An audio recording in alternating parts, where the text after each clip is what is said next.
प्यारे बच्चों, आपका दिन मंगलमय हो। अगर आप नए हैं तो इस चैनल को सब्सक्राइब कर लें। आज हम शुरू करेंगे आचार्य हजारी प्रसाद द्विवेदी का द्वारा लिखा गया शिरीष के फूल। करेंगे जीवन परिचय।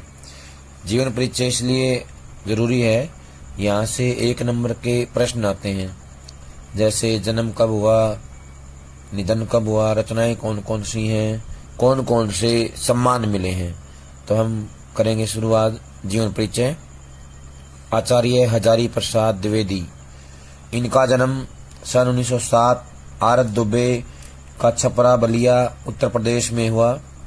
मुख्य रचनाएं हैं अशोक के फूल, कल्पलता, विचार और वितर्क, कुटज, विचार प्रवाह, आलोक पर्व, प्राचीन भारत के कलात्मक विनोद, ये निबंध संग्रह हैं।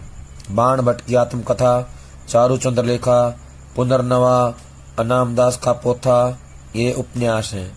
सूर साहित्य, कबीर, मध्यकालीन बौद्ध का स्वरूप, नाथ संप्रदाय, कालिदास की लालित्य योजना, हिंदी साहित्य का आदिकाल, हिंदी साहित्य की भूमिका, हिंदी साहित्य उद्भव और विकास, आलोचना साहित्य इतिहास है, ये साहित्य का इतिहास है। संदेश रासक, पृथ्वीराज रासो, नाथ सिद्धों की बानियां, ये ग्रंथ हैं जिनका इन्होंने संपादन किया है। विश्व भारती शांति निकेतन से निकलने वाली पत्रिका है। विश्व भारती एक पत्रिका है, शांति निकेतन से निकलती थी। शांति निकेतन की स्थापना रविंद्रनाथ टैगोर ने की थी। इस पत्रिका का संपादन जो है आचार्य हजारी प्रसाद द्विवेदी ने किया था, जिसका नाम है विश्व भारती। पुरस्कार व सम्मान, साहित्य अकादमी आलोक पर्व रचना पर इनको मिला है। भारत सरकार द्वारा पद्म भूषण, लखनऊ विश्वविद्यालय द्वारा डीलिट की उपाधि इनको मिली है। मृत्यु सन 1979 में यानी कि 79 में दिल्ली में हुई। अब हम करेंगे पाठ का सार, जिसका नाम है शिरीष के फूल। यहाँ प्रस्तुत ललित निबंध शिरीष के फूल लेखक के संग्रह कल्पलता से उद्धृत है। प्रश्न आएगा 1 नंबर में, शिरीष के फूल किस संग्रह से लिया गया है? तो बताना है कल्पलता से। इसमें लेखक आंधी, लू और गर्मी की प्रचंडता में भी अवधूत की तरह अविचल होकर कोमल पुष्पों का सौंदर्य बिखेर रहे शिरीष के माध्यम से मनुष्य की अजेय जिजीविषा और तुमुल कोलाहल कलह के बीच धैर्यपूर्वक लोक के साथ चिंतारत कर्तव्यशील बने रहने को महान मानवीय मूल्य के रूप में स्थापित करता है। जिजीविषा होता है जीने की उत्कट लालसा, इच्छा, यानी कि जीने की ज्यादा से ज्यादा इच्छा, उसको बोलते हैं जिजीविषा। तुमुल कोलाहल होता है शोर का आना, निरंतर या लगातार आवाजों का आना। इसके बाद है ऐसी भावधारा में बहते हुए उसे देह बल के ऊपर आत्म बल का महत्व सिद्ध करने वाली इतिहास विभूति गांधी जी की याद हो आती है, तो वह गांधीवादी मूल्यों के अभाव की पीड़ा से कसमसा उठता है। कसमसाना होता है बेचैन होना, व्याकुल होना। निबंध की शुरुआत में लेखक शिरीष के पुष्प की कोमल सुंदरता के जाल बुनता है, फिर उसे भेद कर उसके इतिहास में और फिर उसके जरिए मध्यकाल के सांस्कृतिक इतिहास में बैठता माने पहुंच जाना, प्रवेश करना। फिर तत्कालीन जीवन व सामंती वैभव विलास यानी कि मौज मस्ती को सावधानी से उकेरते हुए उसका खोखलापन भी उजागर करता है। लेखक अशोक के फूल के भूल जाने की तरह ही शिरीष को नजरअंदाज किए जाने की साहित्यिक घटना से आहत है और इसी में उसे सच्चे कवि का तत्व दर्शन भी होता है। उसके अनुसार योगी की अनासक्त है लगाव का न होना, अनासक्ति होती है, उसको बोलते हैं अनासक्त, जो किसी भी चीज से जुड़ा हुआ नहीं है, लगाव नहीं रखता है। अनासक्त शून्यता और प्रेमी की सरस पूर्णता एक साथ उपलब्ध होना सत्कवि होने की एकमात्र शर्त है। ऐसा कवि ही समस्त प्राकृतिक और मानवीय वैभव में रमकर भी चूकता नहीं और निरंतर आगे बढ़ते जाने की प्रेरणा देता है। शीर्ष के पुराने फलों की अधिकार लिप्स खड़खड़ाहट यानी कि अधिकार का लालच, खड़खड़ाहट और नए पत्ते फलों द्वारा उन्हें धकिया कर बाहर निकालने में लेखक साहित्य, समाज व राजनीति में पुरानी और नई पीढ़ी के द्वंद्व को संकेतित करता है तथा स्पष्ट रूप से पुरानी पीढ़ी और हम सब में नएपन के स्वागत का साहस देखना चाहता है। इस निबंध का शिल्प इसी में चर्चित इक्षुदंड की तरह है। इक्षुदंड होता है गन्ना, जैसे गन्ने में रस होता है, ठीक वैसे ही इस निबंध का शिल्प है। सांस्कृतिक संदर्भों में शब्दावली की भड़कीली खोल के भीतर सहज भावधारा के मधुरस से युक्त यह हर तरह से आस्वाद्य और प्रयोजनीय है तथा सांस्कृतिक संदर्भों में शब्दावली की भड़कीली खोल के भीतर सहज भावधारा के मधुरस से युक्त यह हर तरह से आस्वाद्य और प्रयोजनीय है तथा इस प्रकार लेखक के प्रतिनिधि निबंधों में से एक है, यानी कि जो सर्वश्रेष्ठ निबंध हैं उनमें से एक माना गया है, महत्वपूर्ण माना गया है। ये था सार, सभी इसको अच्छे से याद करेंगे। पाठ का सार या उद्देश्य इस नाम से प्रश्न आएगा और ये जो है 3 नंबर का होता है। सभी इसको ध्यान से पढ़ेंगे, समझेंगे और याद कर लेंगे। अब हम करेंगे पाठ शीर्ष के फूल।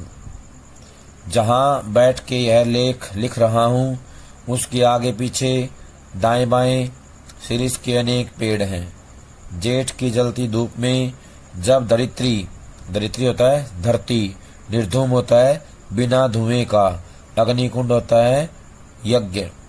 जब धरती बिना धुएं का यज्ञ बनी हुई थी उस समय शीर्ष नीचे से ऊपर तक फूलों से लद गया था, यानी कि शीर्ष के ऊपर फूल खिले हुए थे। कम फूल इस प्रकार की गर्मी में फूल सकने की हिम्मत करते हैं। कर्णिकार और अर्घवद की बात मैं भूल नहीं रहा हूँ। कर्णिकार होता है कनेर के फूल, अर्घवद होता है अमलतास। वे भी आसपास बहुत हैं, लेकिन शीर्ष के साथ अर्घवद की तुलना नहीं की जा सकती। वह 15-20 दिन के लिए फूलता है। जो ये अर्घवद होता है, अर्घवद यानी कि अमलतास का जो फूल है वो 15-20 दिन के लिए खिलता है। वसंत ऋतु में पलाश की भांति, जैसे पलाश का फूल वसंत ऋतु में खिलता है, ठीक वैसे ये भी 15-20 दिन के लिए खिलता है। कबीर को इस तरह 15 दिन के लिए लहक उठना पसंद नहीं था। यह भी क्या कि 10 दिन फूले और फिर खंखड़ के खंखड़, दिन 10 फूली के खंखड़ भया पलाश, यानी कि 10 दिन के लिए जो है महकना, अपनी सुगंध बिखेरना कबीरदास जी को अच्छा नहीं लगता था। 10 दिन पूरी तरह से वातावरण को अच्छा बनाया, सुंदर बनाया और उसके बाद फिर से ठूंठ हो गए। खंखड़ होता है ठूंठ, बिना फूल पत्तों के जो है हो जाता है। तो ये सुंदरता कबीरदास जी को अच्छी नहीं लगती है। वो कहते हैं कि ऐसे दुमदारों से तो लंडूरे ही भले, यानी कि ऐसे पूंछ वालों से तो बिना पूंछ वाले ही अच्छे होते हैं। फूल है शीर्ष, फूल तो जो है शीर्ष का ही होता है। वसंत के आगमन के साथ लहक उठता है। आषाढ़ तक जो निश्चित रूप से मस्त बना रहता है। मन रम गया तो बड़े बादों में भी निर्घात फूलता रहता है। कहने का आशय कि बिना किसी परेशानी के, बिना किसी चिंता के फूलता रहता है, लहलाता रहता है। जब उमस से प्राण उबलता है, उमस होता है गर्मी, बहुत ज्यादा गर्मी से प्राण जब उबलने लगते हैं, संकट में आ जाते हैं और लू से हृदय सूखता है, हृदय जो सूखने लगता है, अत्यधिक परेशान हो जाता है, एकमात्र श्री कालजयी अवधूत की भांति जीवन की अजेयता का मंत्र प्रचार करता रहता है। उस समय क्या है, श्री सी एक ऐसा अवधूत है, सन्यासी है, अवधूत सन्यासी, जो लंबे समय तक फलता फूलता रहता है और अपनी अजेयता का प्रचार करता रहता है, मंत्र का प्रचार करता रहता है। अजेयता होता है जो हमेशा विजयी रहे। यद्यपि कवियों की भांति हर फूल पत्ते को देखकर मुग्ध होने लायक हृदय विधाता ने नहीं दिया है, पर नितांत ठूंठ भी नहीं हूँ। नितांत पूरी तरह से ठूंठ नहीं हूँ, यानी कि बिल्कुल ही नीरस नहीं हूँ। शिरीष के पुष्प मेरे मानस में थोड़ा हिलोल जरूर पैदा करते हैं। शिरीष के वृक्ष बड़े और छायादार होते हैं। पुराने भारत का रईस जिन मंगलजनक वृक्षों को अपनी वृक्ष वाटिका की चार दीवारी के पास लगाया करता था, उनमें एक शिरीष भी है। बृहत संहिता में जो है 55 पेज पर ये लाइनें कही गई हैं। अशोक, अरिष्ट, पुन्नाग और शिरीष के छायादार और घन मसृण होता है घने, चिकने, कोमल, हरितिमा से परिवेष्टित वृक्ष वाटिका जरूर बड़ी मनोहर दिखती है। मनोहर होता है मन को खुश करने वाली, मन को हरने वाली, आकर्षित करने वाली। वात्स्यायन ने कामसूत्र में बताया है कि वाटिका के सघन छायादार यानी गहरी छायादार, घनी छायादार वृक्षों की छाया में झूला लगाया जाना चाहिए, यानी कि प्रेंखा डोला लगाना चाहिए, यानी कि झूला लगाना चाहिए। यद्यपि पुराने कवि बकुल के पेड़ में ऐसी डोलाओं को लगा देखना चाहते थे, पर शिरीष भी क्या बुरा है। डाल इसकी अपेक्षाकृत कमजोर जरूर होती है, पर उसमें झूलने वालियों का वजन भी तो बहुत ज्यादा नहीं होता। कवियों की यही तो बुरी आदत है कि वजन का एकदम ख्याल नहीं करते। मैं तो दिल नरपतियों की बात नहीं कह रहा हूँ। वे चाहें तो लोहे का पेड़ बनवा लें। तो दिल होता है ज्यादा वजन वाले व्यक्तियों के बारे में नहीं कह रहा। वो जो है चाहे लोहे का पेड़ बनवा लें, उनकी जो है कोई भी सीमा नहीं है। लेकिन कम वजन वालों को जो है इसमें कोई दिक्कत नहीं आती है, क्योंकि इसकी टहनियाँ कमजोर होती हैं, दाल कमजोर होती हैं। लेकिन जिनका वजन कम होता है वो इस पर आसानी से झूल सकते हैं। शिरीष का फूल संस्कृत साहित्य में बहुत कोमल माना गया है। मेरा अनुमान है कि कालिदास ने यह बात शुरू में प्रचार की होगी। उनका इस पुष्प पर कुछ पक्षपात था, यानी कि वो इसका पक्ष लेते थे, और मेरा भी है। कहे गए हैं शिरीष पुष्प केवल भंवरों के पदों का कोमल दबाव सहन कर सकता है, पक्षियों का बिल्कुल नहीं। अब ये जो लाइन है ये इस लाइन की हिंदी है, अनुवाद है। संस्कृत की जो लाइन है इसका अनुवाद है। पदम सहित ब्रह्मरस्य पेलवम शिरीष पुष्पम न पुनः पत्रिणाम, यानी कि शिरीष पुष्प केवल भंवरों के पदों का कोमल दबाव सहन कर सकता है, पक्षियों का बिल्कुल नहीं। अब मैं इतने बड़े कवि की बात का विरोध कैसे करूं? सिर्फ विरोध करने की हिम्मत न होती तो भी कुछ कम बुरा नहीं था। यहाँ तो इच्छा भी नहीं है। खैर, मैं दूसरी बात कह रहा था।